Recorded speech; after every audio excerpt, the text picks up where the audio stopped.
અમરેલીના દુધાળામાં આજે રાજકીય અને સામાજિક ક્ષેત્રના દિગ્ગજોની હાજરીમાં જળ સંચયના એક મોટા અભિયાનને નવી ઓળખ મળી હતી.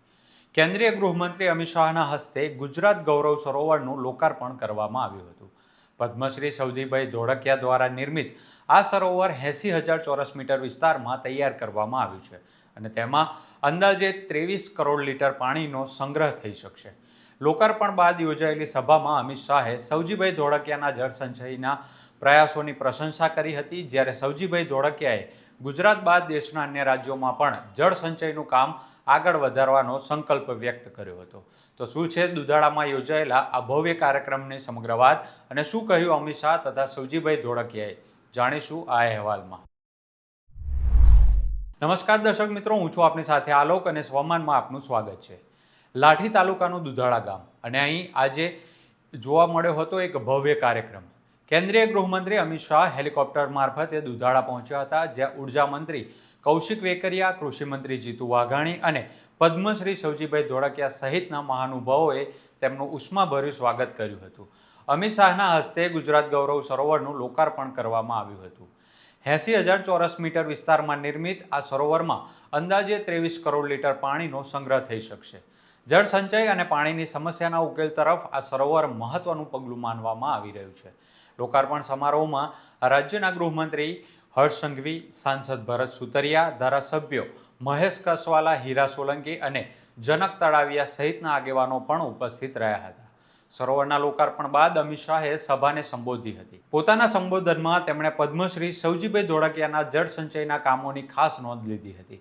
ગોવિંદ કાકાની એ વાત કરવા માંગુ છું.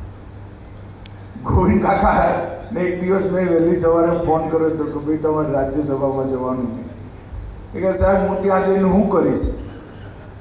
એટલે મેં કહ્યું કંઈનું કંઈ કરજો, તમે આવી જાઓ. મોદી સાહેબે જ કહેવડાવ્યું છે ને, મોદી સાહેબની ખાસ ઈચ્છા છે કે ગોવિંદભાઈ રાજ્યસભામાં. પછી હું સુરત ગયો હતો. સુરતની નજીક નિઝર, ઉચ્છલ, ડાંગ, છેક વલસાડ સુધી ધર્મ પરિવર્તનનું કામ ખૂબ જોરમાં ચાલે. એ વખતે ગોવિંદભાઈને કેટલાક લોકોએ ભેગા થઈ દરેક ગામમાં હનુમાનજીનું મંદિર, સત્સંગ અને નિશાળો બનાવવાની શરૂઆત કરી. તો ગોવિંદભાઈ મને ફોન કર્યો, તમે સવારે નાસ્તો કરવા મારા જે બધા લાગ્યા છે એની સાથે રહો તો ઉત્સાહ વધશે. તો આયા હતા મળવા, મેં બેસાડી દીધા દરવા. મેં કહું ભાઈ આટલા ના ચાલે, 250 ગામ ના ચાલે, 1100 ગામ પૂરા કરી દેવા પડે અને દરેક ગામમાં હનુમાન મંદિર. અને મિત્રો મને ખરેખર આનંદ છે.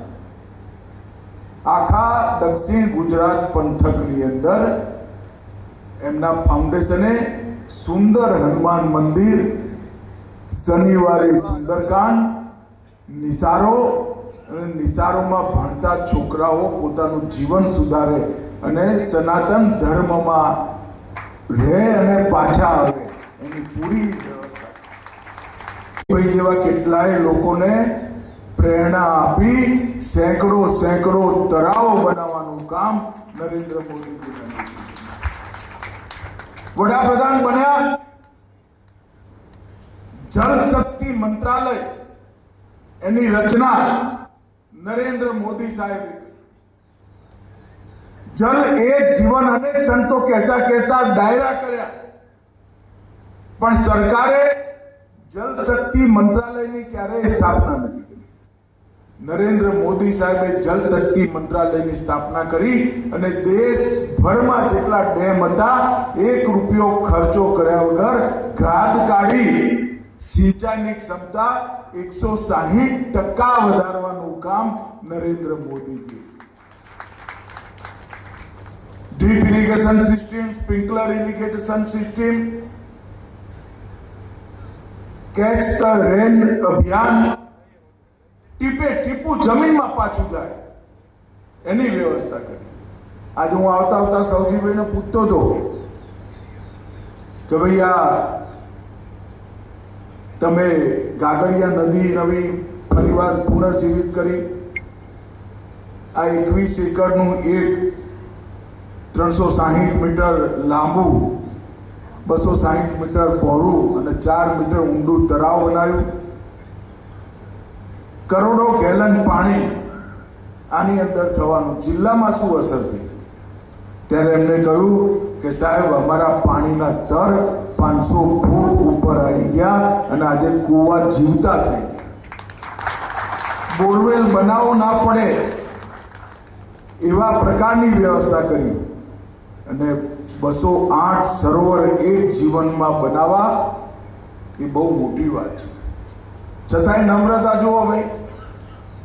સૌજીભાઈ કહ્યું મેં તો અરજી નથી કરી, મને પદ્મશ્રી આપી દીધો.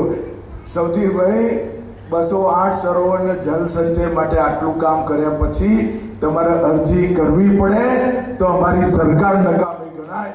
સરકારના જે હાથ પદ્મશ્રી, પદ્મભૂષણ, પદ્મ વિભૂષણ, ભારત રત્ન,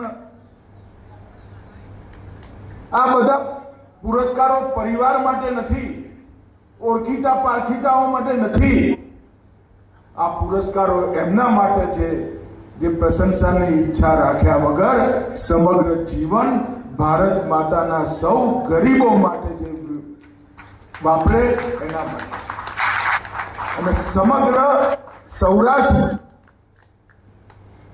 આ સંસ્કાર પાણી બચાવવાના આજે નવી પેઢી જોડે પણ પહોંચ્યા છે અને હજારો સંતોએ, હજારો ડાયરા કરવાવાળા લોક કલાકારોએ પાણીની જરૂરિયાતને લોકો સુધી પહોંચાડવાનું કામ કર્યું છે. અમિત શાહે પોતાના સંબોધનમાં રાજ્યસભાના સાંસદ ગોવિંદભાઈ ધોળકિયાના સામાજિક કાર્યનો પણ ઉલ્લેખ કર્યો હતો.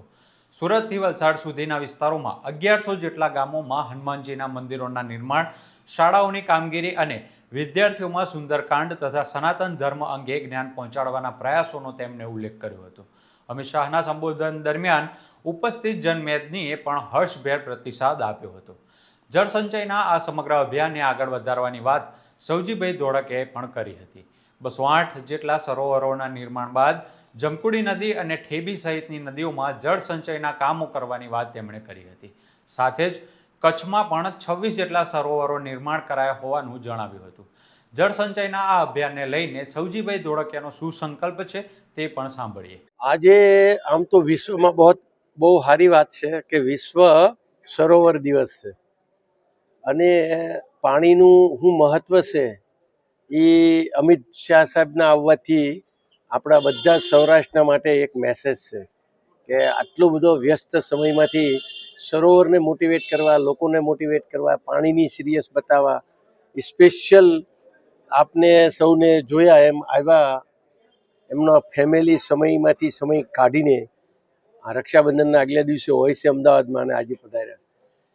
એટલે પાણી એને બહુ ગમે પણ છે અને પાણી માટે આપણા દેશની બહુ જરૂરિયાત પણ છે. આપણે ગામમાં અને ઘરે ઘરે સીમે સીમનું પાણી સીમમાં કેવી રીતે રોકી શકીએ એ મેસેજ છે. પોતે વ્યક્તિગત ઇન્ટરેસ્ટ લેતા હતા પ્લાન્ટેશનમાં બી કે તમે 500 વર્ષ, 400 વર્ષ, 200 વર્ષ ચાલે એવા પીપળા અને વડના પણ ઝાડ વાવો. આ બધા મેસેજ માટે અને ખાસ આવ્યા હતા અને આપણા સૌના માટે, અમરેલી જિલ્લા માટે, અમારે હેતની હવેલી માટે, ધોળકિયા ફાઉન્ડેશન માટે, ગુજરાત માટે બહુ ગૌરવનો દિવસ છે આજે. ગુજરાત ગૌરવ સરોવર અને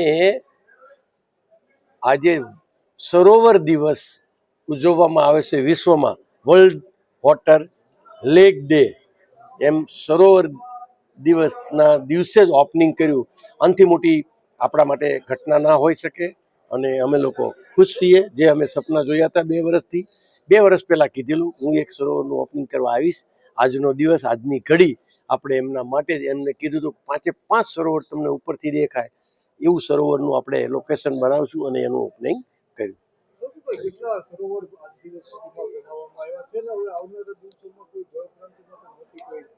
નહીં, હવે તો સરકાર જ આપણને આખી નદી ડિસિલ્ટિંગ કરવા માટે, પુનર્જીવિત કરવા માટે આપણી પાસે 3 નદીના કામ વેઇટિંગમાં છે. અત્યારે જમકુડી નદીનું કામ બધાએ જોયું છે અને ચાલે છે, 80% પતી ગયું છે.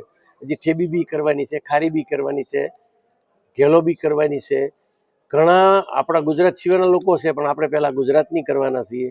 સરકારને પણ રસ છે. આ કામ પણ જોઈને એને પણ આનંદ થયો છે અને બહુ મોટું જળનું કામ થશે. અમારું ફાઉન્ડેશન, અમારી પાસે જે ટીમ છે, પ્રેક્ટિકલી છે, જે સમજણ છે, 80-20ની સ્કીમમાં આપણે કોઈ પણ ગામમાં લોકો તૈયાર થાય, કોઈ પણ એરિયાના લોકો તૈયાર થાય, આપણે કરવા માટે રેડી છીએ. આપણે દર વર્ષે 3-4 નદી એક સાથે કામ કરી શકીએ એટલી આપણી પાસે ઇન્ફ્રાસ્ટ્રક્ચર છે. અત્યાર સુધીના આપણા હિસ્ટ્રીમાં 208 સરોવર બની ચૂક્યા છે આ વર્ષમાં.